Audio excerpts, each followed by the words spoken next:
Ah, Na última aula nós falamos sobre as ideias relacionadas à classificação, tá? E reconhecimento de padrões ou machine learning, tá? Eu apresentei para vocês um método de classificador que a gente usa na estatística, que é chamado de classificador de Bayes, que a ideia dele é você classificar um objeto em uma determinada classe, né? Sendo que você observou características sobre ele, de acordo com uma função de probabilidade. Então você calcula uma probabilidade, né, daquele, daquela observação, né, daquele valor. Pertencer a uma classe, você calcula essa probabilidade com base em informações que você tem dessa classe, né? Que isso está dentro do contexto de reconhecimento de padrões supervisionado ou classificação, tá? E quando a gente usa esse classificador que usa distribuições de probabilidade, a gente entra num subtópico de estudo de machine learning que é classificação estatística, tá? Em inglês tem os nomes de é, Statistical Classification, Statistical Learning, tá? Eu acho que esse é o nome mais que tá mais na moda. E tem o Statistical Machine Learning também, tá? Que tudo se refere à mesma coisa. Ah, e aí, um dos principais métodos e mais básicos que a gente aprende aqui no, sobre esse tema é o uso de uma função que a gente chama de distribuição normal, tá?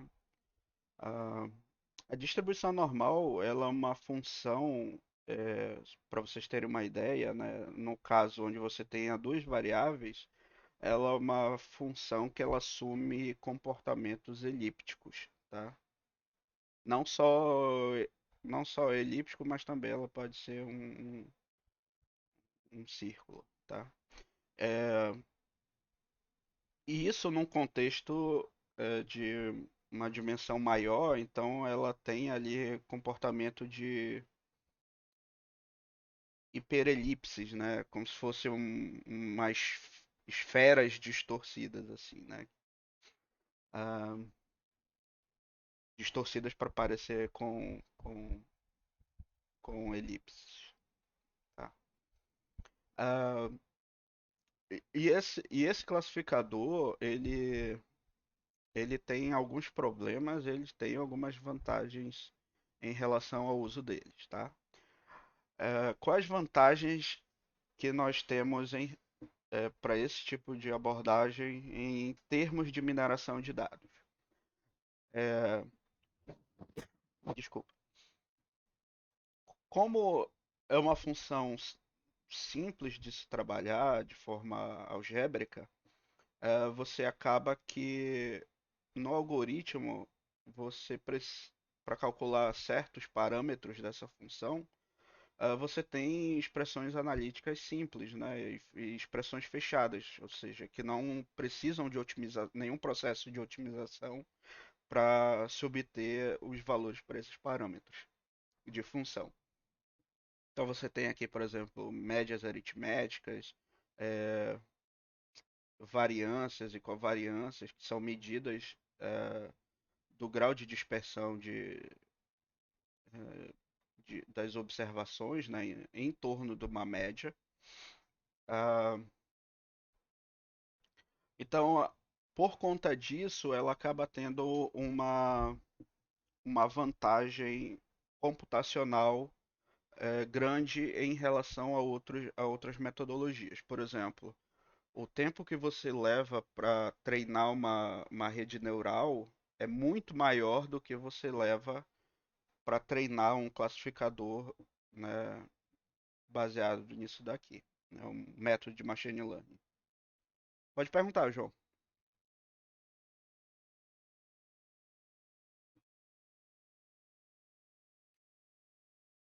Não, não, não. Precisa anotar não. Tem no. Eu disponibilizo. Eles estão no. Eles já estão no Drive, só que eles estão no Drive da outra turma. Mas eu mando aqui pra vocês, rapidinho. Colocar aqui em notas de aula, tá? Já tá lá. Vocês podem acompanhar por aí. Tá. Então a vantagem disso daqui é ter esse custo computacional menor do que outras metodologias, como redes neurais, redes bayesianas ou algoritmos de deep learning, tá? Essa parte tem que anotar, tá, João? Essa parte não tem no slide. Então eles têm essa vantagem computacional. É, isso influencia muito nos projetos de mineração, porque em geral você precisa fazer essas coisas em cima de bases grandes, tá? Ou repetidas vezes, até mesmo dentro de um mesmo dia. E acaba você exigindo, né, de recursos computacionais. Então, ao invés de. Eu consigo, por exemplo, trabalhar esse tipo de função em, em equipamentos que precisam de recursos, que tem poucos recursos, tá? Por exemplo, eu consigo colocar isso daqui dentro de um Arduino, dentro de um Raspberry, mas eu não consigo colocar alguns algoritmos de redes neurais dentro de um Raspberry desse tipo. Então, por exemplo, se você pensar numa aplicação onde um dispositivo IoT, né, um dispositivo de internet das coisas, ele precisa observar alguma coisa e fazer um processo de machine learning dentro dele, eu consigo colocar alguns algoritmos embarcados ali naquele sistema. Mas algoritmos mais complexos eu não consigo. Então eu tenho que transferir esses dados para para um servidor de processamento e lá eu consigo fazer essa análise. Mas, por exemplo, para aplicações em indústria 4.0, onde robôs eles precisam tomar suas próprias atitudes, suas próprias decisões, algoritmos desse tipo aqui são mais interessantes do que algoritmos com maior complexidade. Tá? Para aplicações em redes de blockchain, isso daqui também tem a mesma vantagem, porque é, as redes de blockchain são vários computadores conectados sem a interferência de um servidor, que é diferente, por exemplo, da nossa internet tradicional, né? A gente se conecta a um servidor e esse servidor se conecta com outros computadores, com outros servidores e tudo mais. Nas redes blockchain não, é o que a gente chama de rede P2P, né? É P2P? É, é P2P, que é peer-to-peer. P-E-R.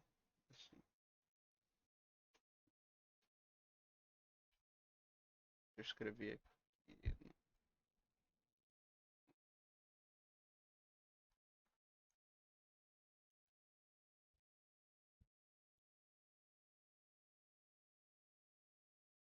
Isso daí que eu escrevi pra vocês, tá? P2P ou peer-to-peer.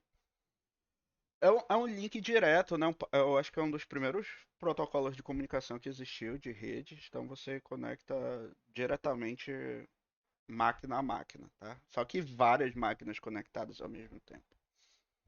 Ahn, e aí, para esse tipo de coisa, softwares, metodologias de machine learning mais simples são ideais. Então, esse daqui, esse método que eu estou mostrando para vocês, ele é interessante dentro desses cenários que eu comentei. Quais são os problemas dele? Ele tem alguns problemas em relação ao comportamento dos dados, tá? Então, ele não é muito bom para quando você tem dados muito heterogêneos, ou seja, tem uma variabilidade muito grande ou que tem presença é,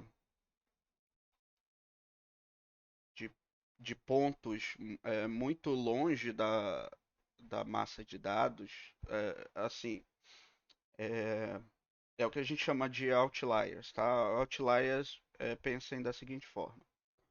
Ah, se eu tenho um indivíduo que tem 1,70 m de altura, vamos pensar na população de Manaus. É, a altura dele está próxima da maioria das pessoas? Está. Mas se você pega uma pessoa que tem, sei lá, 2,10 m de altura, tá? 2,05 m de altura. A altura dele já não está próxima da maioria das pessoas. Isso a gente chama de outlier, é quando um objeto ele está muito longe da maioria dos outros, tá? Ah, então ele, isso, exatamente isso, Caroline, discrepantes. Mas eu vou comentar melhor sobre esses tipos de estruturas que a gente precisa identificar, tá? Mais um pouquinho para frente. Então ele tem esses tipos de problemas, tá? Em detecção de valores de outliers, de valores discrepantes. Eles têm, ela tem problemas em relação à estruturas muito heterogêneas, mas assim, ela se adapta a quase, digamos assim, 98% dos casos. Tá? Porque a distribuição normal, é, ela surgiu há um certo tempo, tá? A teoria por trás dela é que o comportamento de qualquer característica e de qualquer fenômeno natural, ele tende a ter ele tende a ter uma característica onde a, a maior ocorrência se torna em pontos mais próximos de uma média. É, a, a chance de ocorrência de pontos mais afastados dessa média, tanto para mais quanto para menos, ela tem um decrescimento simétrico, tá? E os pontos mais afastados eles tendem a ter chances menores de ocorrer, tá? Essa ideia foi primeiro, ela já vinha sendo explorada muito tempo na,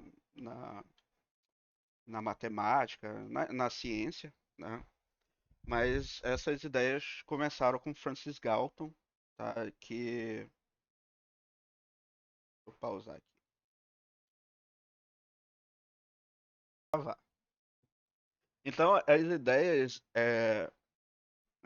a ideia que Francis Galton teve em relação que surgiu para criar a distribuição normal é que na primeira pesquisa, uma das primeiras pesquisas que ele fez sobre o assunto foi em uma cidade, foi em uma comunidade, é, onde ele teve a seguinte hipótese. A altura das pessoas daquela cidade deve girar em torno de uma média. Então, o que ele fez? Ele começou a acompanhar é, os habitantes daquela cidade e começou a relacionar a ideia. Desculpa, ele começou a relacionar a altura das pessoas em relação às gerações. Então, por exemplo, ele chegou à conclusão de que pais que muito altos tinham a tendência de ter filhos mais baixos do que eles, e pais muito baixos tinham a tendência de ter filhos mais altos do que ele. Então, ele enxergou isso como sendo uma forma da natureza controlar a variabilidade da altura das pessoas. Isso ocorre em quase todo o campo quase todos os fenômenos naturais que existem, tá? Inclusive, se vocês forem pesquisar e gostarem do tema, né, de física quântica, mecânica quântica, vocês vão ver que existem diversos experimentos relacionados a isso que mostra que o comportamento de partículas tem esse mesmo comportamento. E esse comportamento ele ele foi batizado em homenagem a Gauss, tá?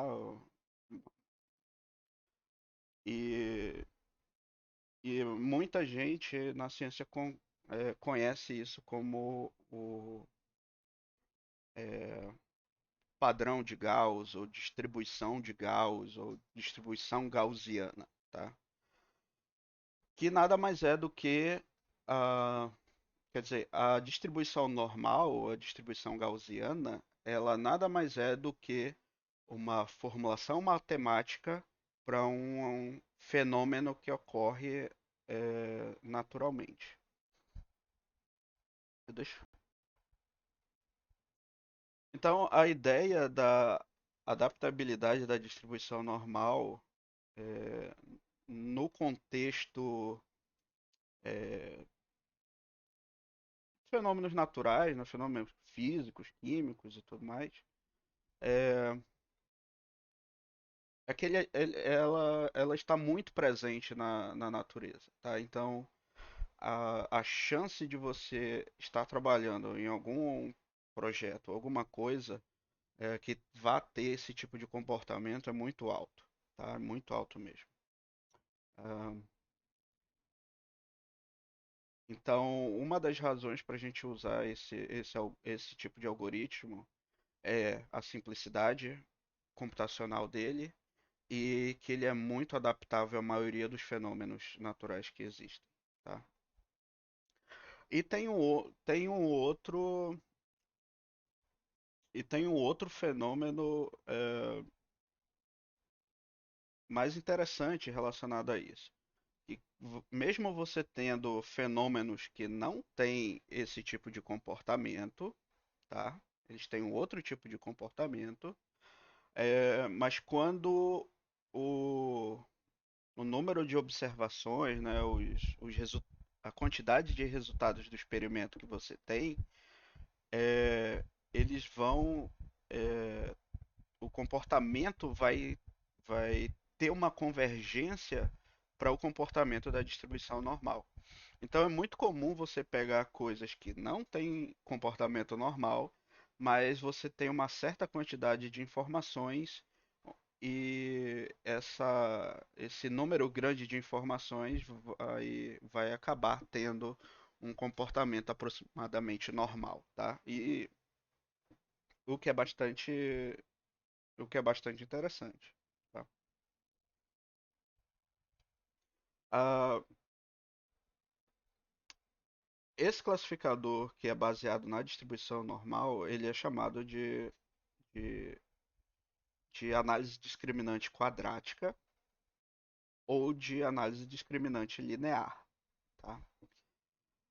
Qual é a diferença básica das duas? É, uma, que é a linear, como o próprio nome está sugerindo, a regra que ela cria é uma separação linear no espaço onde você observa as características, que é chamado de espaço das características, tá? O espaço das características é o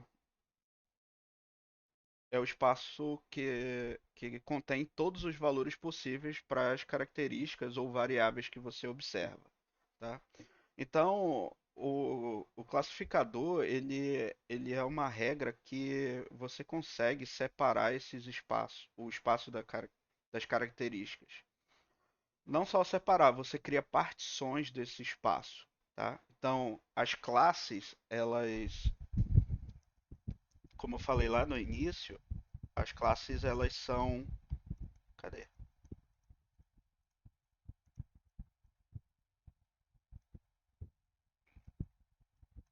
Tá, aqui, ó. As classes, elas são partições de um espaço, tá? A gente pode pensar nesse espaço como um espaço euclidiano mesmo, tá? Então imagine aí que eu tenho aqui o R2 e eu estou particionando esse R2. Cada partição dessa, ela pode ser um. Cada partição dessa é uma classe, tá? Então, o objetivo do machine learning é encontrar esse particionamento, né, no espaço. Então, o, a análise discriminante linear, ela gera é, partições lineares, tá? E a, quer dizer, não gera partições, ele gera métodos de particionamento linear.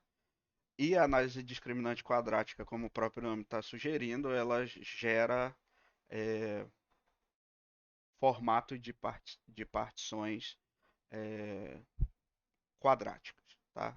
Parabólicas, pa- parábolas, né? Ah, e isso, é claro, tem grandes implicações no resultado e na eficiência desses métodos. Ah, além dessa diferença, digamos, visual, né, do particionamento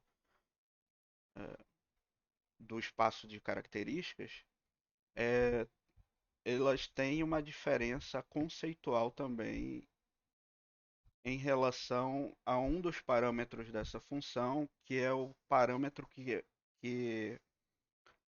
que regula a variabilidade dos objetos, tá? Esse parâmetro ele é chamado de matriz de covariâncias. É, uma covariância é uma medida de dispersão entre duas variáveis, entre duas características. Por exemplo, se eu tenho peso e altura, como é, como é a relação entre peso e altura dos indivíduos? Existe uma relação entre elas? Se existe, ela tem uma medida e essa medida é chamada de covariância. Por exemplo, ah, é- dados biométricos como esse, né, de altura e peso, eles têm uma relação, né, em geral, a gente chama isso de uma relação linear positiva, porque é uma relação muito forte, tá? E positiva no sentido de que quando aumenta um, aumenta o outro também. Então, por exemplo, indivíduos muito altos, eles tendem a ter naturalmente um peso mais alto, né, por conta da estrutura óssea, estrutura muscular, que é preciso para se ter um indivíduo com uma altura maior. Indivíduos menores, então você tem uma estrutura óssea, uma estrutura muscular é, menor e, consequentemente, um peso menor. Então, existe essa relação entre altura e peso, tá? E a medida que eu uso para para estabelecer a relação entre duas variáveis é a covariância, tá? Ela que vai medir o grau de dispersão conjunta entre essas duas variáveis. Tá, mas o que que isso influencia? É, matematicamente, esse classificador baseado na distribuição normal, ele tem um problema que a gente chama de Curse of Dimensionality, que a tradução livre seria a maldição da dimensionalidade. Isso é um problema muito recorrente em mineração de dados, tá? O termo que a gente usa para isso é o problema da alta dimensionalidade, que significa que eu tenho muitas variáveis sendo observadas, mas poucas informações sobre elas. Então, quando eu tenho uma relação onde o número de informações não é suficientemente grande em relação ao número de características que a gente tem, ocorre um fenômeno em cima desse parâmetro, que é uma matriz, tá? Essa matriz, a definição dela, ela é uma matriz simétrica e positiva definida, consequentemente ela tem inversa, tá? Por definição ela existe inversa, tá? Mas na prática ocorre esse problema da alta dimensionalidade que acaba gerando problemas de estabilidade numérica nos softwares que a gente usa. Quando a gente calcula a inversa de matrizes nos softwares, a gente está fazendo um processo de otimização, né? Porque a gente precisa solucionar um sistema linear, tá? É, e essa resolução desse sistema linear, ele depende de algoritmos, tá? E depende de processos de otimização. Então acontece que durante esse processo de otimização, quando eu não tenho informações suficientes, pode ocorrer esse fenômeno de eu não conseguir solucionar esse sistema de equações, né, que vai me resultar na matriz inversa da matriz que a gente quer. Ou seja, quando a gente não tem muita informação sobre o problema, pode ocorrer problema de singularidade nessa matriz. E a inversa dessa matriz é necessária para a gente calcular esse valor dessa função f, tá? E, consequentemente, calcular a probabilidade de um objeto pertencer a uma determinada classe. Então, se a gente não consegue obter a inversa dessa matriz, a gente não consegue fazer o resto do procedimento de machine learning, tá? Então, dá um erro relacionado à estabilidade numérica e ao processo de otimização. Tá, isso pode ser resolvido de várias formas. Um é a gente mudar o método de otimização, né, o método de solução do sistema linear. E aí existem vários tipos. Existe também os métodos onde a gente calcula pseudo-inversa. Existem algoritmos, né, que calculam pseudo-inversa, né? Se eu não me engano, a gente tem um método de Newton para isso. Tem o método de Newton. Tem diversos métodos, né, para você solucionar sistemas lineares. Ah, então a gente pode partir para uma solução é, computacional para esse problema, ou a gente pode partir para um problema mais inerente à mineração de dados, que é a seleção e extração de variáveis, tá? Então, o que acontece quando a gente tem esse tipo de problema da alta dimensionalidade? É, pode ser resolvido lá pelo time de analytics, né? O pessoal que que vai pegar esses dados e gerar informação usando ciência, né? Usando matemática. É, fazendo essas coisas que eu acabei de falar para vocês, mudando os algoritmos de, de cálculo de inversa ou usando métodos de pseudo-inversa, ah, mexendo na estrutura matemática. Ou a gente pode tratar dentro da mineração de dados, que é usando as técnicas de seleção e extração de variáveis. Tá? É, então, é por isso que eu estou mostrando aqui para vocês o objetivo final que vai implicar no nosso trabalho lá em mineração de dados. Tá? Por isso que eu estou mostrando para vocês uma aplicação do que se pode fazer realmente com os dados, que é na área de machine learning aqui. E quais são os problemas que existem na área de machine learning que a gente pode resolver é, na hora de se fazer a mineração dos dados. Tá? E esse é um dos principais problemas. E nesse classificador da distribuição normal, é, ele, ele apresenta.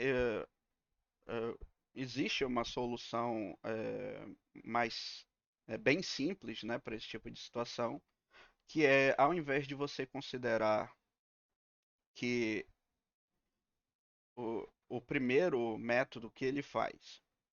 Se você olhar esse grupo azul, você vai ver que ele tem, se você imaginar aqui, por exemplo, uma elipse que pega todos esses pontos, você vai ver que essa elipse que captura todos esses pontos, ela vai ser uma elipse maior do que uma elipse que captura todos os pontos vermelhos, tá?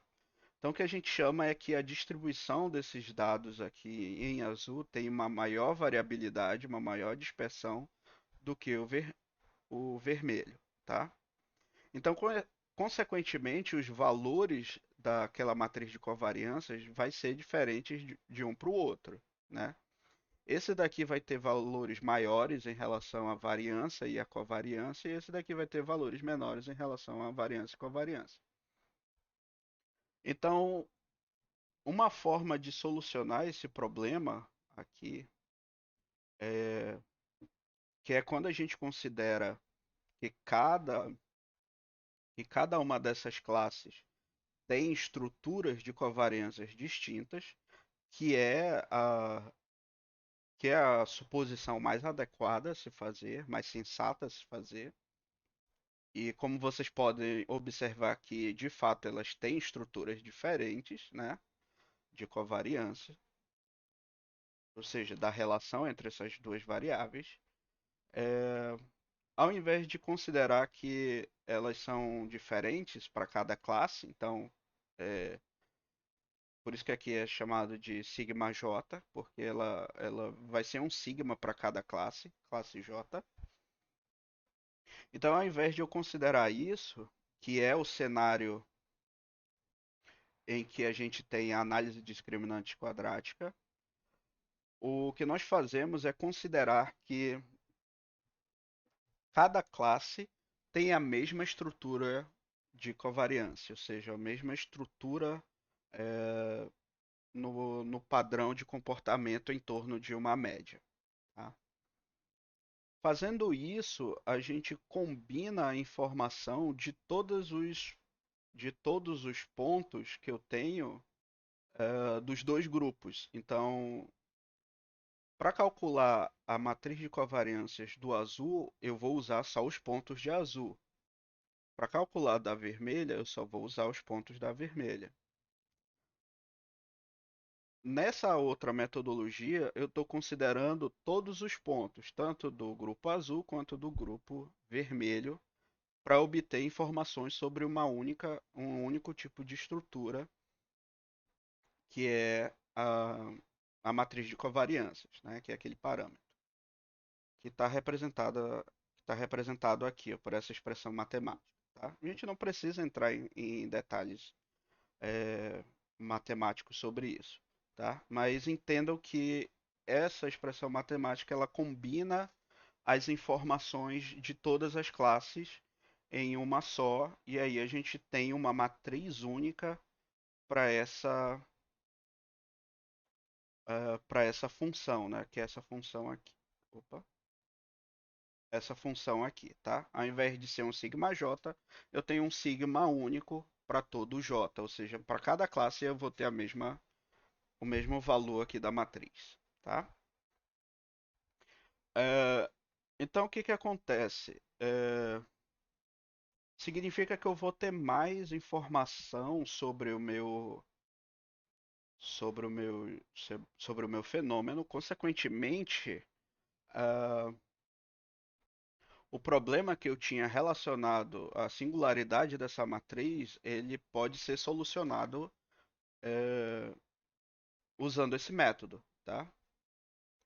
Então, em uma estrutura, né, onde eu tenha matrizes, essa matriz de covariância voltada somente para as informações contidas numa classe J, essa matriz ela pode ser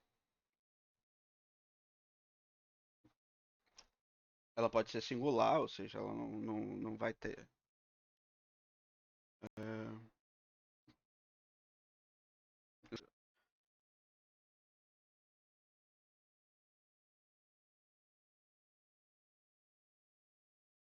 ela não vai ter inversa, tá? É, mas no caso, quando eu combino todas as informações de todas as classes, ela passa a ter a inversa, ou seja, ser uma matriz não singular.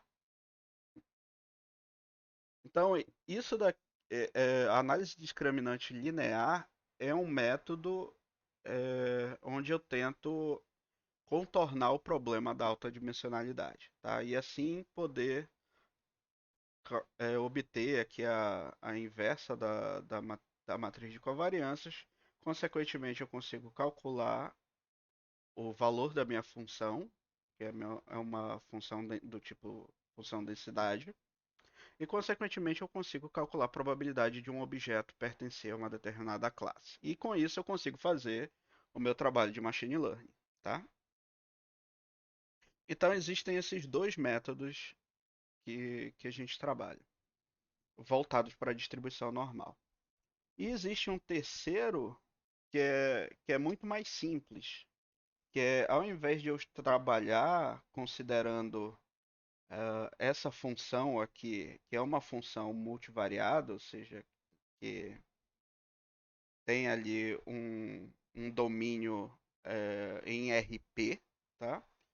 Eu passo a trabalhar considerando que não existe uma relação entre essas variáveis, uma relação probabilística, tá? Ou seja, a probabilidade de um evento relacionado a uma característica não vai influenciar a, a probabilidade do evento de uma outra característica. É, seria equivalente a eu dizer que, é, dado que, por exemplo, sei lá, é, eu tenho uma pessoa com, sei lá, 1,90 m e 90 quilos, tá? É, e eu ter uma pessoa, por exemplo, também de 1,90 m. E eu quero calcular, por exemplo, a probabilidade dessa pessoa, que eu só sei a altura dela, é, ter mais de 100 quilos, tá? Significa que o fato dele ter 1,90 m não vai influenciar no cálculo dessa probabilidade. Então, ter essa independência, que a gente chama de independência estocástica ou independência probabilística, que o termo estocástico significa probabilístico, tá? São sinônimos. É, nos leva a um tipo de tratamento nessas distribuições que nós chamamos de multivariadas. É, elas seguem um resultado teórico onde aquela estrutura, né, que era de uma função com domínio em RP, ela acaba sendo substituída por um produto de funções onde essas funções têm um domínio na reta, tá? Ou seja, elas têm ela tem dimensionalidade 1. Então, onde eu tinha, por exemplo, um vetor de médias, agora eu só tenho uma média. Onde eu tinha uma matriz de covariâncias, agora eu só tenho uma variância. Eu só tenho um único valor. Então, eu diminuo a quantidade de parâmetros a serem estimados. E, consequentemente, eu, eu ganho vantagens num procedimento de machine learning desse tipo. É, eu ganho uma rapidez e uma eficiência maior em termos computacionais, porque eu vou ter um número de parâmetros a ser estimado muito menor, tá? É, e eu vou ter funções mais simples de se calcular, tá? Ao invés de usar uma função complexa como essa daqui que a gente tem, preciso aqui eu tenho produto entre vetores e matrizes, né? Na verdade aqui eu tenho um produto interno. mas aqui eu tenho cálculos aplicados a matriz, a vetores. Eu simplifico isso tudo para cálculo entre escalares, tá? Entre coisas bem mais simples. Então eu ganho um apelo computacional aqui, porque é muito mais simples de se obter o valor dessa função, né? E, e depois de ter o valor dessa função, eu só preciso multiplicar tudo isso, né? Então tem um produtório aqui. Ah, e ele é um método muito rápido, tá? De se construir. Tanto esse método que a gente faz, que é considerar que as características não têm relação probabilística, ou seja, elas têm independência estocástica, esse método é chamado de naive Bayes. Naive significa uma expressão em inglês para algo bobo, ingênuo, né? Quando você chama uma pessoa de naive, é tipo chamar a pessoa de essa é uma pessoa ingênua, essa é uma pessoa que tem atitudes bobas, tá? Então, Bayes porque é o classificador de Bayes e naive Bayes é que significa que seria o classificador de Bayes ingênuo, tá? Bobinho. Por que bobinho? Porque a gente está fazendo uma suposição teórica muito forte sobre a relação estrutural dessas características, que é simplesmente chegar e dizer que essas variáveis não têm relação nenhuma. O que em certas situações é um absurdo. Por exemplo, se eu chego lá naquele projeto de análise de crédito e eu digo que, por exemplo, a renda da pessoa, a renda per capita familiar dela, o número de dependentes, o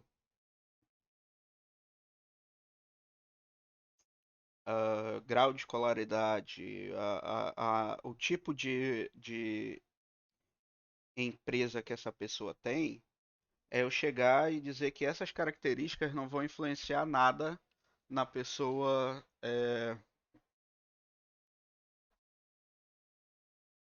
ter um tipo de comportamento financeiro, como adimplente ou inadimplente, tá?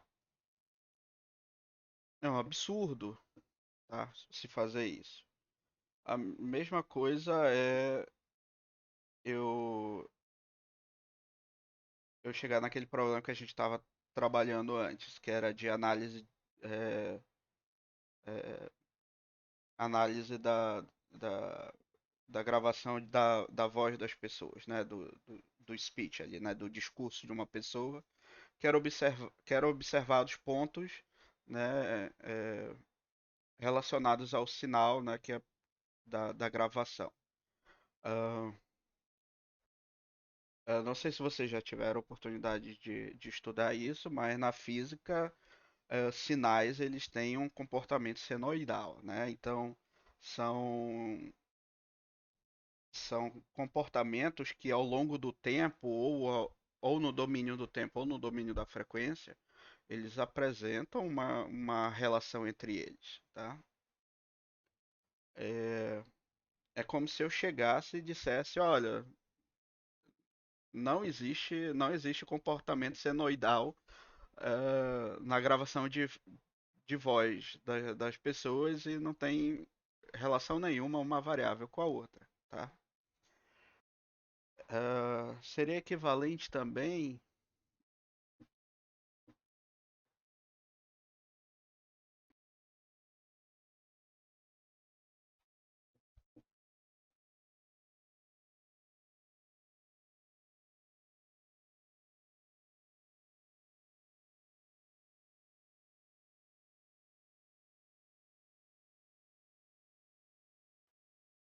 seria o equivalente a eu pegar, por exemplo,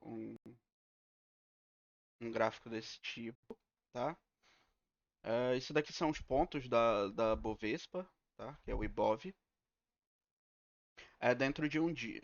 Oh, um dia não, vou colocar aqui 6 meses, tá? Então, olha aqui, ó. eu chegar e fazer essa suposição de independência é o equivalente a eu dizer é o seguinte, olha, hoje nós estamos nessa situação aqui, tá? Em agosto. A situação do valor do índice Bovespa de setembro não tem dependência nenhuma em relação a agosto. Ou seja, poderia muito bem em setembro cair aqui para zero, ou poderia isso daqui explodir e a gente ter um índice muito alto. Vou colocar aqui, por exemplo, em anos. Então, por exemplo, você tem aqui, é como se eu dissesse, aqui em 2018 não vai influenciar em nada a relação em 2019. É como se ocorresse isso daqui, ó, apesar disso daqui parecer uma queda maluca, mas não é, tá? É, ela tem um intervalo aqui dentro. Então, essa suposição de independência estocástica é equivalente a fazer esses tipos de afirmação, tá? Ou seja, o valor do dólar de hoje não vai influenciar em nada no valor de amanhã não, de segunda-feira, e nem o valor dos pontos do IBOV, desse índice, tem a ver com o do dia de hoje, ou o dia de hoje não vai influenciar no de amanhã, ou o comportamento dessa semana não vai influenciar em nada no da próxima semana, tá? Isso é falso. Uh, então, o Naive Bayes recebe esse nome por conta disso. A gente está fazendo uma suposição que é muito ingênua da nossa parte.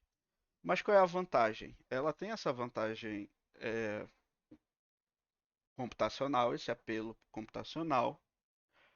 E acreditem ou não, mesmo sendo bobo, essa suposição, na prática ela funciona e funciona muito bem. Tá? Tem um artigo antigo de uma autora que eu gosto muito dos trabalhos dela, que é. Eu não sei pronunciar muito bem o nome dela. É Irana Irish, alguma coisa assim. Ela é chefe de inteligência lá da IBM e ela tem um artigo brilhante onde ela mostra que ah, aplicações do classificador na Base têm, ef- têm eficiência muito grande em diversos campos lá que eles trabalham, né? Divisão computacional, de análise de imagem, de análise de sinais, é, essas coisas de engenharia, de ciência top de linha, né? Ahn, então, por mais que ele seja bobo, ele é muito usado mesmo. Se vocês forem pesquisar qualquer método qualquer trabalho aí de machine learning, vocês vão ver que muitos usam o Nairbase. É, inclusive as ferramentas é, que se tem, elas aplicam esse tipo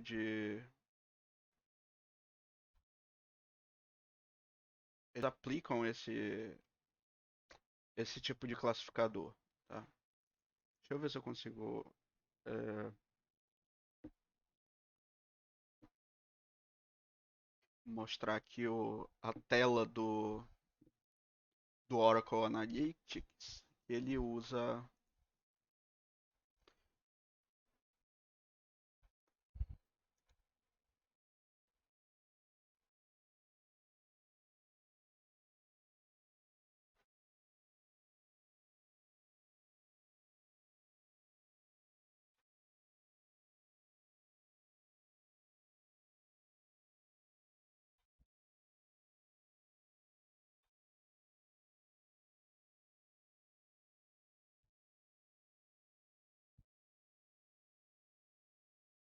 Não sei se dá pra.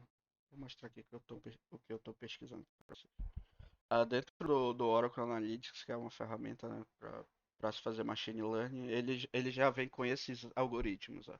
Ele vem com redes neurais, SVM, ah, CART, que é algo parecido com, com árvores de decisão. Ahn, Aqui, ó, Naive Bayes, tá? Ele aplica também o Randolph Forest e o Logistic Regression, tá? Então, tanto no Oracle Analytics como no IBM Watson e outros softwares de analytics, é muito comum você ver esse algoritmo Naive Bayes implantado lá, tá? É muito comum eles serem usados. E o pessoal usa muito isso daí, usa muito, usa até mais do que deveria. Justamente por conta da simplicidade, não ter não requer, ele não requer muito é, recursos computacionais. É, ele é muito rápido para se fazer previsões. É, ele tem uma estrutura algébrica simples de se fazer.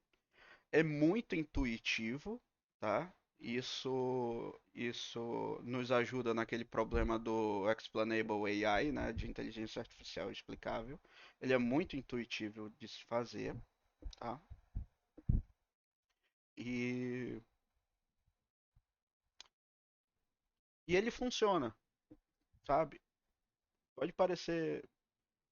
A gente que trabalha a parte mais matemática do machine learning, a gente fica meio chateado, porque a gente desenvolve uma teoria gigantesca e acaba perdendo por uma coisa extremamente simples. Mas faz parte da vida.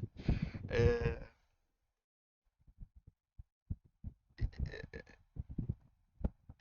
e é isso. É simples, mas funciona.